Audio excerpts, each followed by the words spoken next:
انا اوريكم حاجه النهارده عشان طه اللي هو واقف معايا تعبني اصلا. في حاجه النهارده هوريكم يا جماعه في الطبق برضه بيبقى ليها يعني سبب كتير جدا. الاشاره برضه عندي تبقى مهزوزه. الاشاره عندي دلوقتي لو بصيت عليها بصوا كده مش جايبه معايا 20%. ده عيبها ايه؟ بصوا كده زادت الاشاره معايا وراحت تاني. بصوا كده يا جماعه على الطبق، تعالى كده قرب معايا. بصوا شايفين الصواميل؟ بصوا الصواميل دي اهي. بصوا يا جماعه، ادي واحده والتانيه اهي سايبه والتالته. بصوا بصوا يا جماعه، شايف الطبق كده؟ يعني الصمامتين سايبين هنا واثنين من هنا، يعني هو الطبق كده واقف على حاجه خايفه جدا. ده برضه خلي بالكم من علامات برضه الاشاره عندك هتبقى قطعه.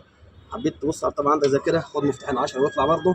مالكش دعوه باي حد وطبعا ما اقولكش كده حد ويشتغل والكلام ده كله، ابعد عنه خالص. لا ان شاء الله باذن الله. ده كان فيديو كده خفيف كده بس حبيت اوريه لكم عشان تبقوا برضه عارفين الدنيا فيها ايه. محدش دعوه بطه ده يا جماعه، مش طه دوت تمام. عايز فلوس بس خلي بالك، هياخد فلوس ويعمل لكم مشاكل. وصلي على النبي.